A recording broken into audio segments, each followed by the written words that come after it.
बिस्मिल्लाहिर्रहमानिर्रहीम। अस्सलाम वालेकुम नाज़रीन, आप यूट्यूब चैनल देख रहे हैं। मैं इमरान ख़ान हूँ।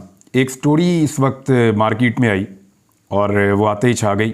दो जर्नलिस्ट हैं उसमें, एक राय साकिब खरल साहब हैं, दूसरे इमरान अरशद साहब हैं। और ये दोनों मेरे बड़े अच्छे दोस्त हैं, छोटे भाइयों की तरह हैं दोनों। इन दोनों के हवाले से ये स्टोरी आई है कि इन्होंने एक प्रिंटिंग प्रेस पकड़ा। लाहौर के इलाके लक्ष्मी में रॉयल पार्क का इलाका है जहाँ पे बहुत सारे प्रिंटिंग प्रेस हैं, और उस प्रिंटिंग प्रेस के अंदर छपवाई हो रही थी बैलेट पेपर्स की। और वो बैलेट पेपर्स जो हैं वो मुबैना तौर पे नवाज शरीफ और मरीम नवाज़ और दीगर हलकों के हैं, लेकिन ज़्यादा जो मियाँ नवाज शरीफ साहब के बैलेट पेपर्स हैं उनके बारे में वीडियो एविडेंस मौजूद है। अब पाकिस्तान तहरीक इंसाफ के लोग क्लेम कर रहे हैं कि उसमें मरीम नवाज़ के भी और नवाज शरीफ के एक और हलके के भी बैलेट पेपर्स छापे जा रहे थे। ये हुआ क्या, कैसे हुआ, इस पे जाने से पहले आप पहले ये खबर देख लीजिए। इसमें यह है कि आपके पास दो वीडियोस हैं जो अब तक मार्केट में अवेलेबल हैं। वो दो वीडियोस हैं जो सोशल मीडिया के ऊपर आई हैं। उनमें एक वीडियो जो है वो ये बता रही है कि राय साकिब खरल साहब के हाथ में कुछ पेपर्स हैं, बैलेट पेपर्स, और वो वहाँ पे मौजूद एक शख्स से पूछ रहे हैं कौन हो तुम, तुम्हारा नाम क्या है, और वो शख्स अपना मुँह छुपा रहा है। और वहाँ मशीन के ऊपर धड़ाधड़ जो है वो बैलेट पेपर छप रहे थे। ये सब्ज़ रंग के बैलेट पेपर्स हैं और ये डबल पेपर छपता है, बीच में इसको काट लिया जाता है। यानी बैलेट पेपर की दो लाइनें हैं एक्चुअली। जो NA-15 मानसेरा का बैलेट पेपर है जिसमें शहजादा मुस्तासिब जो है वो इलेक्शन जीते हैं नवाज शरीफ साहब से, और नवाज शरीफ साहब वहाँ पे हार गए इलेक्शन। उसके बैलेट पेपर्स लाहौर में लक्ष्मी चौक के नज़दीक रॉयल पार्क में क्यों छापे जा रहे हैं, ये बड़ा सवाल है। वहाँ पे ये पेपर राय साकिब के हाथ में लगते हैं। इमरान अरशद और राय साकिब इसके ऊपर बात कर रहे हैं और उन्होंने ये बताना शुरू किया कि ये पेपर आप देख लें, ये यहाँ पे छपवाए जा रहे हैं, ये सरकारी प्रेस के अंदर ही छपते हैं, इनका प्राइवेट प्रेस के अंदर छपना एक बहुत बड़ा जुर्म है और ये जुर्म यहाँ पे छुपा कर किया जा रहा है। ये जब पेपर पकड़े गए और इन पेपरों के पकड़ने के बाद ये स्टोरी टीवी चैनल्स पे आनी चाहिए थी। अब मैं आपको वो सारा कुछ बताता हूँ जो एक्चुअली हुआ है।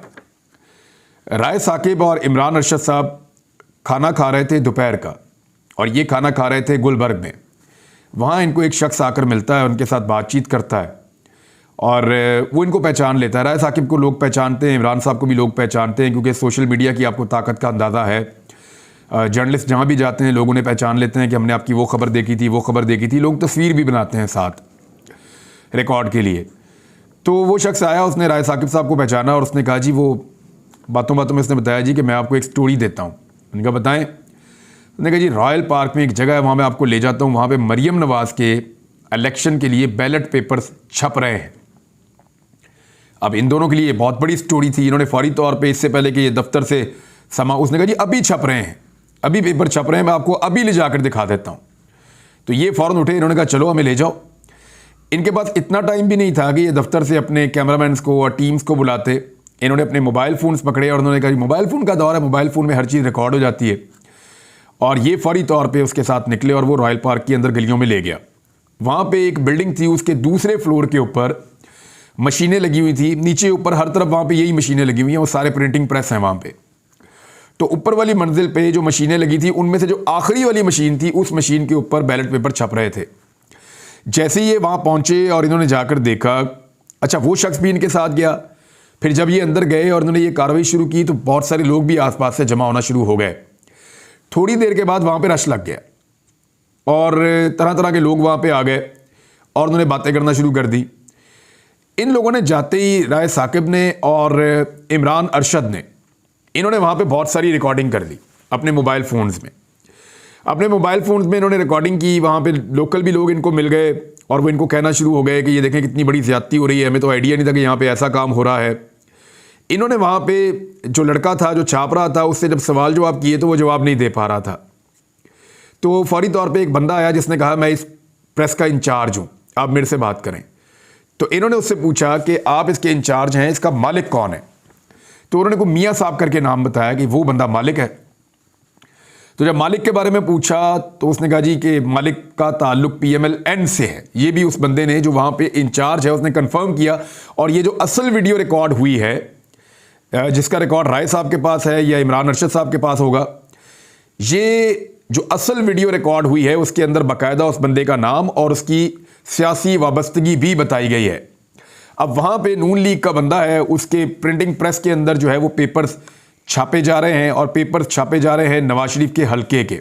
ये कहानी बड़ी मशकूक हो जाती है। जब ये रिकॉर्डिंग कर रहे थे तो इन्हें खतरा महसूस हुआ दोनों सहाफ़ियों को, क्योंकि लोग अजीबोगरीब इकट्ठे हो रहे थे और रश लग रहा था और वो सारे आसपास प्रिंटिंग प्रेस हैं, उनकी एक यूनियन भी है और वो इकट्ठे होकर हमला भी कर सकते थे, इनके मोबाइल फ़ोन भी छीने जा सकते थे। तो क्योंकि वहाँ पे लोग इकट्ठे थे, उनमें से एक आदमी को इन्होंने थोड़ा सा काबिल एतबार पाया और दोनों सहाफ़ियों ने रिकॉर्ड को महफूज रखने के लिए दोनों सहाफ़ियों ने अपने मोबाइल फ़ोन उस नौजवान को पकड़ा दिए और उससे कहा कि फ़लाँ जगह पे हमारी गाड़ी खड़ी है, आप हमारी गाड़ी के नज़दीक जाकर खड़े हो जाएं, जब हम आएंगे तो आपने हमारे फ़ोन हमें वापस कर देने।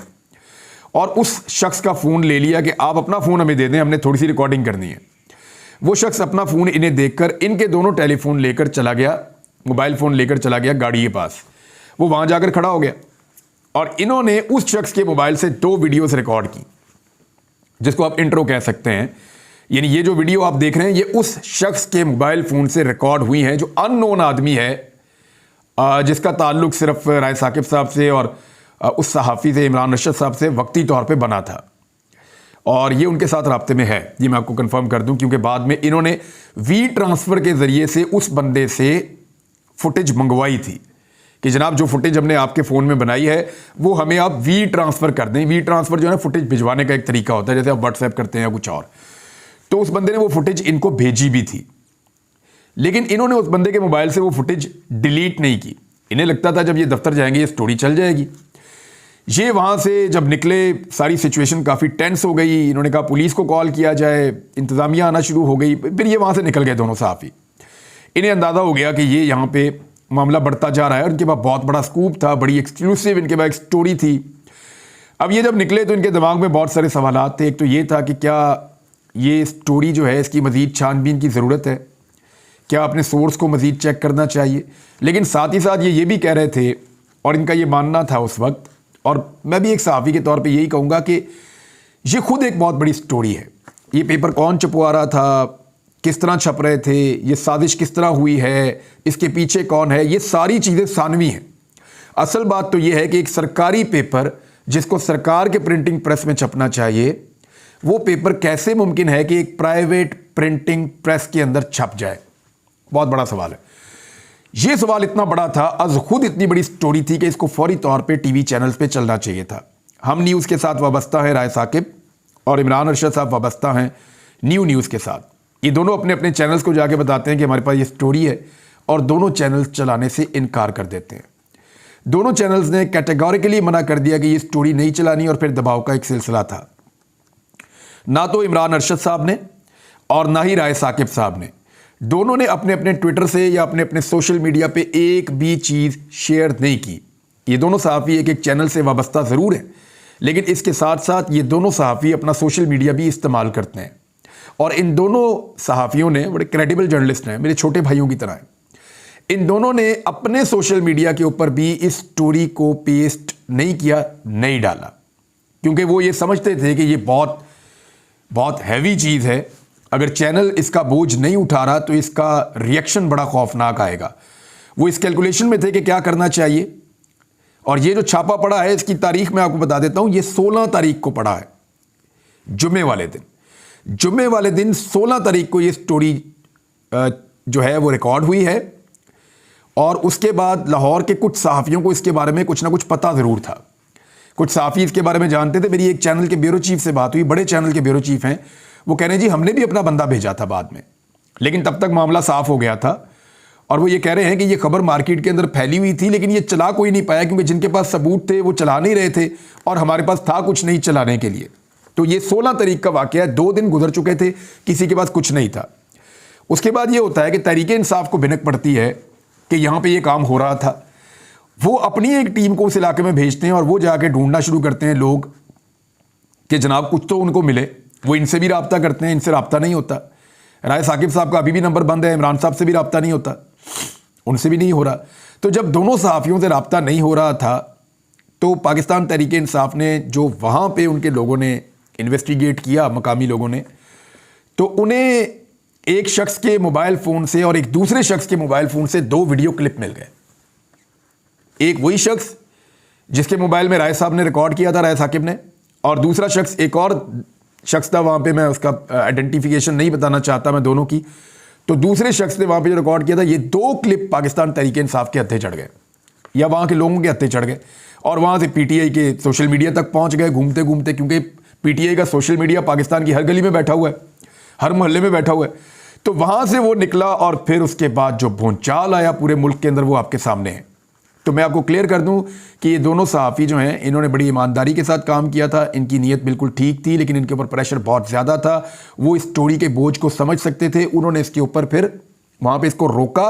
अभी वो अपनी स्टोरी के ऊपर गौर व खौज कर रहे थे और ये सोच रहे थे कि आगे क्या करना है। इस बीच में ये चीज़ें वायरल हो गई।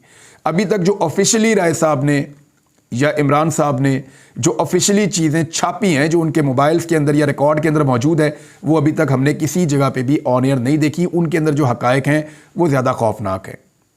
अब आ जाए इस बात पे कि नवाज शरीफ साहब की जमात ने इसके ऊपर 3 इल्ज़ामात लगाए इस सारे मामले पे। एक तो उन्होंने कहा कि जी ये राय साकिब खरल पीटीआई के सहाफ़ी हैं और इमरान साहब पीटीआई के सहाफ़ी हैं, उन्होंने पीटीआई को सपोर्ट करने के लिए ये सारा कुछ किया है। तो बात यह है कि उन दोनों ने तो अभी तक किया ही कुछ नहीं। जब वो करेंगे ना तो आपको लग पता जाएगा कि एक्चुअली होता कैसे है। तो उन दोनों सहाफ़ियों ने तो स्टोरी दी नहीं, उनको तो आप ब्लेम ही नहीं कर सकते। ये तो ये लीक कहीं और से। अब दूसरी बात जो वो एक और सवाल उठाते हैं, 3-4 नुक्ते उन्होंने उठाए, मैं आपके सामने सारी रख देता हूँ। एक तो नुक्ता उन्होंने ये उठाया कि ये जो पेपर है ये वाइट कलर का है। वो एक्चुअली जब वो रिकॉर्ड कर रहे थे, जो क्लिप वायरल हुए हैं, ये प्रोफेशनल कैमरास नहीं थे। वो अगर आप गौर से देखें तो वो लाइट ग्रीन आपको नज़र आ रहा है।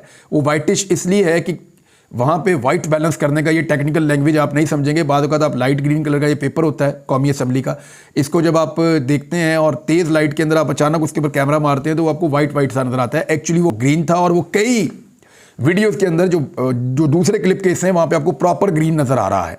दूसरा, उस्मा बुखारी साहिबा ने ये नुक्ता उठाया कि ये तो इतना बड़ा पेपर है और जो नवाज शरीफ का है वो 2 लाइनें थी, इसमें तो 4 लाइनें हैं। तो उस्मा बुखारी साहिबा को गौर से देखना चाहिए कि नवाज शरीफ वाला जो बैलेट पेपर है उसमें 2 लाइनें हैं, लेकिन इसमें 4 लाइनें हैं। ये ज़रूर है, लेकिन वो 2 लाइनें रिपीट हो रही हैं। यानी जब भी प्रिंटिंग प्रेस के अंदर पेपर डलता है, अंदर से गुजरता है, तो ये बात याद रखिए कि वो जब अंदर से गुजर के निकलता है तो वो बड़ा होता है, बाद में उसको बीच में से मशीन में काट लिया जाता है, मशीन उसके ऊपर कटिंग करती है। ये बात भी वहाँ पे पूछी लोगों ने कि कटिंग कहाँ कर रहे हो, उन्होंने कहा जी उस मशीन पे कर रहे हैं। तो ये बैलेट पेपर इकट्ठे छपते हैं, बहुत सारे बड़ी शीट के ऊपर छपते हैं, बाद में इनको काट के छोटा कर दिया जाता है। तो वो एक्चुअली रेपिटेशन हो रही है इसके ऊपर। उस्मा बुखारी साहिबा के सवाल का जवाब जो है वो वहाँ पे बड़ा क्लियरली आ गया। एक सवाल पीएमएल ये उठा रही है कि जो जहाँ पे अंगूठा लगता है और जहाँ पे कागजी कार्रवाई होती है वो वाला हिस्सा कहाँ गया बैलेट पेपर का। तो मैं बता देता हूँ आपको वो कहाँ गया। वो हिस्सा इलेक्शन कमीशन के रिकॉर्ड में पड़ा हुआ है। ये तो सिर्फ बैलेट पेपर छापने हैं ना, जिनसे बक्से भरने हैं। ये जो बक्से हैं इनको भर लिया जाएगा इन पेपर से, और जब इन पेपर से भर लिया जाएगा तो कोई नहीं चेक करने वाला कि सीरियल कौन सी है, अंगूठे कौन से। सिकंदर सुल्तान राजा ने कहाँ इंसाफ देना है, नवाज शरीफ को इस बात का आइडिया है। और इन जाली पेपर्स की बुनियाद के ऊपर सालों गुजार देना कोई मुश्किल नहीं है पाकिस्तान के निज़ाम के अंदर। लिहाजा ये जो पेपर का साइड वाला हिस्सा है जिस पे अंगूठा लगता है, जिस पे स्टैंप लगती है या सिग्नेचर होते हैं, उसके ऊपर एक सीरियल नंबर लिखा होता है, दूसरा इधर लिखा होता है। तो वो सीरियल नंबर तो आप मैच कर सकते हैं, ये धांधली और 2 नंबरी तो आप कर सकते हैं, लेकिन वो अंगूठे आप नहीं निकाल सकते। अब ये जो है ना, ये 2 नंबरी की जा रही है। ये 2-3 सवालात उठाए थे, इन तीनों के जवाबात बड़े सिंपल हैं। एक, वो साइड वाले हिस्से के ऊपर वोट नहीं डलता, जितने हिस्से पे वोट डलता है वो वोट तैयार किया गया है। नंबर 2, वो एक शीट के ऊपर ज़्यादा वोट तैयार होते हैं, बाद में कटिंग हो जाती है। नंबर 3, इसका कलर जो है वो ग्रीन ही है, क्योंकि कौमी असम्बली के हल्के का जो पेपर है उसका कलर ग्रीन है। अब आ जाए इस बात पे कि रोला बहुत पड़ गया है इसका पूरे मुल्क के अंदर। अब इसमें होगा क्या? देखिए, वो सारी चीज़ें उठा ली गई हैं, इंतज़ामिया ने सील कर ली हैं, लेकिन इंतज़ामिया ने अभी तक ना कोई मेरी इत्तला के मुताबिक मुकदमा दर्ज किया, ना कोई चीज़ बताई। देखिए, अगर तो ये एक साजिश है और ये 2 नंबरी की जा रही है तो इसके ऊपर एक मुकदमा दर्ज होना चाहिए था ना। अभी तक इंतज़ामिया ने इसके ऊपर मेरी इत्तला के मुताबिक, जब मैं आपसे बात कर रहा हूँ, मेरे सामने ऐसा कोई मुकदमा नहीं आया जो दर्ज किया गया हो। ये हुआ क्या? नवाज शरीफ साहब से शिकस्त बर्दाश्त नहीं हो रही। यानी उनके लिए बड़ा मुश्किल है कि उनकी फैमिली लाहौर से हार जाए, वो खुद लाहौर से हार जाएँ, वो खुद मानसेरा से हार जाएँ, तो हर वो तरीका इस्तेमाल कर रहे हैं जिसमें धांधली करके वो वापस जीतने की पोजीशन में आ सकें। अब उसके लिए इस किस्म का एक प्रिंटिंग प्रेस भी इस्तेमाल किया जा रहा है मुबैना तौर पे, और वो आपने सारा कुछ देख भी लिया। एक चीज़ और है, मुझे याद है अच्छी तरह 2008 के इंतखाबात के बाद लाहौर में एक ज़िमनी इंतखाब हो रहा था जिसमें सैफल मलूक खोखर नून लीग के थे और ज़हीर अब्बास खोखर पाकिस्तान तहरीक इंसाफ के थे। इन दोनों के दरमियान एक मुकाबला हो रहा था लाहौर में ज़िमनी इंतखाब का। इस इंतखाब से 2 दिन पहले मुझे एक टिप आई और मुझे बताया गया कि इच्छरे के अंदर एक गली में एक जाली दफ्तर बनाया गया है और उसके अंदर कुछ 2 नंबरी हो रही है, आप उसको चेक कर लें। मैंने वहाँ पे कुछ दीगर दोस्तों के साथ मिलकर छापा मारा और जब मैंने वहाँ देखा तो वहाँ पे मुझे क्या मिला, मुझे वहाँ पे बेशुमार बैलेट पेपर्स मिले। इतनी बड़ी तादाद में मिले कि मैं हैरान हो गया। हज़ारों बैलेट पेपर्स थे और उनके ऊपर शेर की मोहर लगी हुई थी, यानी शेर के निशान के ऊपर मोहर लगी हुई थी। और वो जो मोहरें थी वो भी वहाँ से मैंने बरामद की, वहाँ से मैंने वो पेपर भी बरामद किए, वहाँ मैंने पुलिस को भी बुलाया, वहाँ मैंने बंदों को भी पकड़वाया और आसपास के लोगों को बताया गया था जी कि इलेक्शन कमीशन के बंदे हैं तो इनका ये दफ्तर बना हुआ। और रियली में वहाँ पे इलेक्शन कमीशन के बंदे आते थे। PMLN के लिए उस दौर में धांधली की जा रही थी। तो वो जाली एक दफ्तर हमने पकड़ा और उसके अंदर से ये सारी चीज़ें उस दौर में भी बरामद की। तो ये PMLN का पुराना तरीका वारदात है, ये उससे मिलती जुलती चीज़ है जो इन्होंने दोबारा कर दी है। अब सुप्रीम कोर्ट ऑफ पाकिस्तान में धांधली वाला केस लगा हुआ है। सुप्रीम कोर्ट ऑफ पाकिस्तान को ये चाहिए कि ये भी सारा रिकॉर्ड मंगवाएं और ये बैलेट पेपर्स भी मौजूद है, वहाँ मुकामी लोगों के पास भी मौजूद है, मंगा के देखें और चेक करें, पता करें कि इंतज़ामिया ने इसके ऊपर क्या किया है। कमिश्नर को भी बुलाएं, इन दोनों सहाफ़ियों को भी बुलाएं और इनसे पूछें कि इन्होंने वहाँ पे क्या देखा। ये जो पेपर था उसकी क्वालिटी के हवाले से मैंने ख़ास तौर पे जो मेरे सोर्सेज हैं उनसे पूछा तो उन्होंने कहा हैरान कुन हद तक ये जो पेपर था ये उसी पेपर की तरह था जिस पेपर पे वोट डले हैं। आपको पता है ये ख़ास पेपर होता है, ये आम आदमी को नहीं दिया जाता, ये मार्केट में अवेलेबल भी नहीं होता। जिस पेपर के ज़रिए वोट बनता है और उसके ऊपर वोट डाला जाता है, ये ख़ास पेपर होता है और उससे बिल्कुल मिलता जुलता पेपर या बिल्कुल वही पेपर, यानी वहाँ लोग ये भी बता रहे हैं कि हमें तो शक हो गया कि ये वही पेपर है जो इलेक्शन कमीशन ऑफ पाकिस्तान का पेपर है। तो जब उनसे पूछा गया वहाँ पे जो प्रिंटिंग प्रेस वाले हैं तो उन्होंने कहा जी अभी हमें ये पेपर थोड़ी देर पहले पहुँचाया गया है, चंद घंटे पहले हमें कहा गया कि इसकी प्रिंटिंग की जाए और हम ये प्रिंटिंग कर रहे हैं। वहाँ जो एक और बंदा था उसने क्लेम किया कि यहाँ कुछ और हलकों के पेपर भी छापे गए हैं, बैलेट पेपर छापे गए हैं। तो ये है जी असल कहानी, मैंने आपके सामने रख दी है। अब इस धांधली पे भी क्या कोई खामोशी रहेगा या मशीनें खुद बोलना शुरू हो जाएं कि हमने जाली पेपर बनाए हैं? मुझे तो लगता है कि हमारे चीफ जस्टिस ऑफ पाकिस्तान को धांधली नज़र नहीं आ रही और ऐसा लगता है कि अगर नवाज शरीफ साहब अपने मुंह से भी कह देंगे कि मैं धांधली कर रहा हूँ इस मुल्क के अंदर और मैंने बहुत धांधली की है, तब भी शायद हमारी अदलिया ना माने। ये जी टोटल स्टोरी थी, मैंने आपको बता दी। अब तक के लिए इतना ही, अपना ख्याल रखिएगा, अपने इस चैनल का भी। अल्लाह हाफ़िज़।